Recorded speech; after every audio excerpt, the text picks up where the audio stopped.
Hi guys, welcome back to my YouTube channel that is Swapna's tutorial. So ನೀವೇ ನನ್ನ ಚಾನಲ್ಗೆ subscribe ಆಗಿಲ್ಲ ಅಂದರೆ ಪ್ಲೀಸ್ ಸಬ್ಸ್ಕ್ರೈಬ್ ಆಗಿ, ವೀಡಿಯೋಸ್ನ ಲೈಕ್ ಮಾಡಿ, ಶೇರ್ ಮಾಡಿ, ಹಾಗೆ ಕಮೆಂಟ್ ಮಾಡಿ.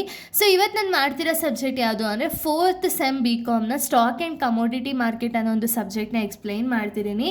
ಅದರಲ್ಲಿ ಚಾಪ್ಟರ್ 3 ಬಂದುಬಿಟ್ಟು ಸ್ಟಾಕ್ ಮಾರ್ಕೆಟ್ ಆಪರೇಷನ್ಸ್ ಅಂತ ಹೇಳಿ ಈ ಒಂದು ಚಾಪ್ಟರ್ನ ಎಕ್ಸ್ಪ್ಲೈನ್ ಮಾಡ್ತಿದ್ದೀನಿ. ಸೊ ಈ ಒಂದು ಚಾಪ್ಟರಲ್ಲಿ ನಾನು ಒಂದು 2 ಟಾಪಿಕ್ಸ್ನ ಈ ಒಂದು ವಿಡಿಯೋದಲ್ಲಿ ಎಕ್ಸ್ಪ್ಲೈನ್ ಮಾಡ್ತಿದ್ದೀನಿ. ಆಲ್ರೆಡಿ ನಾನು ತುಂಬ ಟಾಪಿಕ್ಸ್ಗಳನ್ನ ಎಕ್ಸ್ಪ್ಲೇನ್ ಮಾಡಿ ಅಪ್ಲೋಡ್ ಮಾಡಿದ್ದೀನಿ. ಯಾರ್ಯಾರೆಲ್ಲ ಆ ವಿಡಿಯೋಸ್ನ ನೋಡಿಲ್ವೋ ಒಂದು ಸತಿ ಆ ವಿಡಿಯೋಸ್ನ ನೋಡ್ಕೊಂಡು ಬಂದು ಈ ಒಂದು ವಿಡಿಯೋನ ನೋಡಿ, ಬಿಕಾಸ್ ನಿಮಗೆ ಕಂಟಿನ್ಯೂಷನ್ ಅನ್ನೋದು ಪ್ರಾಪರಾಗಿ ಸಿಗುತ್ತೆ ಅನ್ನೋ ಒಂದು ರೀಸನಿಂದ. ಸೊ ಈ ಒಂದು ವಿಡಿಯೋದಲ್ಲಿ ನಾನು ಸ್ಪೆಕ್ಯುಲೇಷನ್ ಮತ್ತು ಟ್ರೇಡಿಂಗ್ ಮೆಕ್ಯಾನಿಸಮ್ಸ್ ಬಗ್ಗೆ ಹೇಳ್ತಾ ಹೋಗ್ತೀನಿ. ಏನಿದು ಸ್ಪೆಕ್ಯುಲೇಷನ್ ಅಂದರೆ, it means buying and selling securities with the aim of making profit from the price changes. ಅಂದರೆ ಏನು ಸ್ಪೆಕ್ಯುಲೇಷನ್ ಅಂದರೆ ಏನು ಅಂದರೆ, ಸೊ ಇಲ್ಲೇನು ಮಾಡ್ತಾರೆ ಅಂದರೆ, ಸ್ಪೆಕ್ಯುಲೇಟರ್ಸ್ ಅನ್ನೋ ಪರ್ಸನ್ಸ್ಗಳಿರ್ತಾರೆ ಅಥವಾ ಇನ್ವೆಸ್ಟರ್ಸ್ ಇರ್ತಾರೆ, ಓಕೆನಾ. ಇವ್ರೇನು ಮಾಡ್ತಾರೆ ಅಂದರೆ ಶೇರ್ಸ್ನ ಬೈ ಮಾಡ್ತಾರೆ ಅಥವಾ ಸೆಲ್ ಮಾಡ್ತಾರೆ.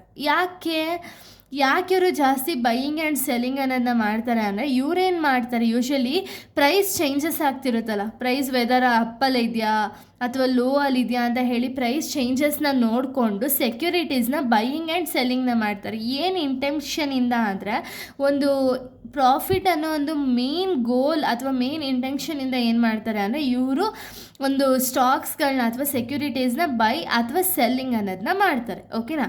ಇಲ್ಲಿ speculators takes the high risk expecting the high return. ಅಂದರೆ ಏನು, ಸೊ ಇಲ್ಲಿ ಸ್ಪೆಕ್ಯುಲೇಟರ್ಸ್ ಏನು ಮಾಡ್ತಾರೆ ಅಂದರೆ ತುಂಬ ಹೈ ರಿಸ್ಕ್ ಅನ್ನೋದನ್ನ ತೊಗೊಳ್ತಾರೆ, ಓಕೆನಾ.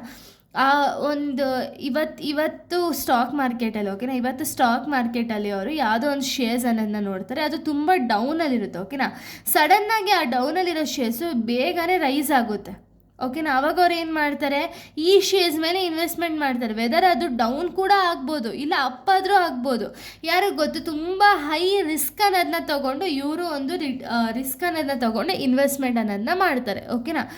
ಎಕ್ಸಾಂಪಲ್ಸ್ ನೋಡೋದಾದ್ರೆ, buying the shares expecting their price increases soon. ಅಂದರೆ ಇವ್ರೇನು ಮಾಡ್ತಾರೆ, ಇವರು ಒಂದು ಶೇರ್ಸ್ಗಳನ್ನ ಬೈ ಮಾಡ್ತಾರೆ, ಅದು ಮೇ ಬಿ ಶೇರ್ ಪ್ರೈಸ್ ಅನ್ನೋದು ಇನ್ಕ್ರೀಸ್ ಆಗ್ಬೋದು ಅನ್ನೋ ಒಂದು ಕಂಡೀಷನ್ ಅಥವಾ ಅವರ ಒಂದು ಅಸಂಪ್ಷನ್ ಬೇಸಿಸ್ ಮೇಲೆ ಬೈ ಮಾಡ್ತಾರೆ. ಅದನ್ನು ನಾವು ಸ್ಪೆಕ್ಯುಲೇಷನ್ ಅಂತ ಹೇಳಿ ಕರಿತೀವಿ, ಓಕೆನಾ. ಇನ್ನು ನೆಕ್ಸ್ಟ್ ಬಂದುಬಿಟ್ಟು ಇಂಟ್ರಾ ಡೇ ಟ್ರೇಡಿಂಗ್.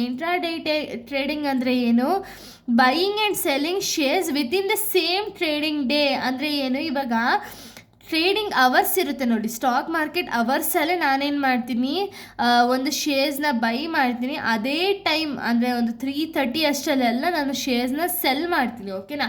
ಯಾಕೆ, ಒಂದು ಪ್ರೈಸ್ ಚೇಂಜಸ್ಸಿಂದ ಪ್ರಾಫಿಟ್ನ ಗೇನ್ ಮಾಡ್ಕೋಬೇಕು ಅನ್ನೋ ಒಂದು ಇಂಟೆನ್ಷನಿಂದ ಅದನ್ನು ನಾವು ಇಂಟ್ರಾ ಡೇ ಟ್ರೇಡಿಂಗ್ ಅಂತ ಹೇಳಿ ಕರಿತೀವಿ, ಓಕೆನಾ. ನೋಡಿ, position must be close before the market closers. ಅಂದರೆ ಏನು, ಇವಾಗ ನಾನು ಏನು ಶೇರ್ಸ್ನ ಸ್ಟಾಕ್ ಮಾರ್ಕೆಟ್ ಓಪನ್ ಆದಾಗ ತೊಗೊಂಡಿರ್ತೀನಲ್ಲ, ಆ ಶೇರ್ಸ್ನ ವಿತಿನ್ ಮಾರ್ಕೆಟ್ ಅವರ್ಸಲ್ಲಿ ನಾನು ಮುಗಿಸ್ಬಿಡ್ಬೇಕು, ಓಕೆನಾ. ಅಂದರೆ ಆ ಶೇರ್ಸ್ನ ವೆದರ್ ನಾನು ಸೆಲ್ ಮಾಡಿಬಿಡ್ಬೇಕು, ಓಕೆನಾ.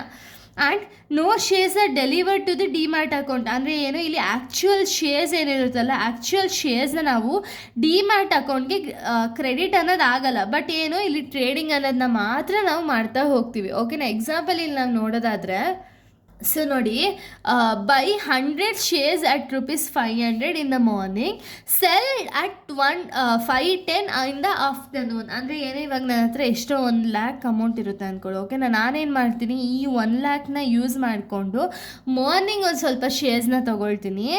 ಆ ಶೇರ್ಸಿಂದ ನನಗೇನಾಗಬೇಕು ಅಂದರೆ, ಈವ್ನಿಂಗ್ ಅಥವಾ ಆಫ್ಟರ್ನೂನ್ ಅಷ್ಟೇ ನನಗೆ ಅಟ್ಲೀಸ್ಟ್ ಒಂದು 30% ಅಥವಾ 10% ಆದರೂ ನನಗೆ ಪ್ರಾಫಿಟ್ ಬರಲೇಬೇಕು. ಆ ರೀತಿ ಶೇರ್ಸ್ ಅನ್ನೋದನ್ನ ಸೆಲ್ ಮಾಡಬೇಕು, ಓಕೆನಾ. ಅದನ್ನು ನಾವು ಇಂಟ್ರಾಡೇ ಟ್ರೇಡಿಂಗ್ ಅಂತೀವಿ. ಸೊ ಇದರಿಂದ ಏನು ಅಡ್ವಾಂಟೇಜಸ್ಸು, ಒಂದು ಇಂಟ್ರಾಡೇ ಟ್ರೇಡಿಂಗ್ನ ಮಾಡೋದ್ರಿಂದ ಏನು ಅಡ್ವಾಂಟೇಜಸ್ ಅಂದರೆ, ಕ್ವಿಕ್ಕಾಗಿ ಪ್ರಾಫಿಟ್ ಅನ್ನೋದು ಏನಾಗುತ್ತೆ ಅಲ್ವಾ. ಹಾಗೆಯೇ ಓವರ್ನೈಟ್ ರಿಸ್ಕ್ ಅನ್ನೋದಿರಲ್ಲ, ವೆದರ್ ಅದು ನೆಕ್ಸ್ಟ್ ಡೇ ಫಾಲ್ ಆಗ್ಬೋದು ಆ ಶೇರ್ಸು. ಈಗ ಎಕ್ಸಾಂಪಲ್ ₹500 ಇರೋ ಶೇರ್ಸು ನೆಕ್ಸ್ಟ್ ದಿನ ಬೇಕಾದ್ರೆ 400 ಕೂಡ ಆಗ್ಬೋದು ಅಥವಾ 600 ಕೂಡ ಆಗ್ಬೋದು, ನಮಗೆ ಗೊತ್ತಿಲ್ಲ. ವಿತಿನ್ ಒಂದು ನೈಟಲ್ಲೇ ಬಿದೋಗೋ ಚಾನ್ಸಸ್ ಇರುತ್ತೆ ಅಥವಾ ಹಪ್ಪಾಗೋ ಚಾನ್ಸಸ್ ಇರುತ್ತೆ. ಈ ರಿಸ್ಕ್ ಅನ್ನೋದು ರೆಡ್ಯೂಸ್ ಆಗುತ್ತೆ ಇಂಟ್ರಾಡೇ ಟ್ರೇಡಿಂಗ್ ಅನ್ನೋದನ್ನ ಮಾಡಿದಾಗ, ಓಕೆನಾ. ಸೊ ಇದು ಕಂಪ್ಲೀಟ್ ಡೀಟೇಲ್ಸ್ ಆನ್ ಸ್ಪೆಕ್ಯುಲೇಷನ್ ಮತ್ತು ಇಂಟ್ರಾಡೇ ಟ್ರೇಡಿಂಗ್ ಆಗಿದೆ. ಇನ್ನು ನೆಕ್ಸ್ಟ್ ವೀಡಿಯೋದಲ್ಲಿ ನೆಕ್ಸ್ಟ್ ಟಾಪಿಕ್ನ ಎಕ್ಸ್ಪ್ಲೈನ್ ಮಾಡ್ತೀನಿ. ಇಲ್ಲಿಗೆ ಒಂದು ವೀಡಿಯೋಸ್ ಅನ್ನೋದು ಕಂಪ್ಲೀಟ್ ಆಗುತ್ತೆ. ನೆಕ್ಸ್ಟ್ ವೀಡಿಯೋದಲ್ಲಿ ಬೇರೆ ಒಂದು ಟಾಪಿಕ್ನ ಎಕ್ಸ್ಪ್ಲೈನ್ ಮಾಡ್ತೀನಿ. So thank you guys, thanks for watching.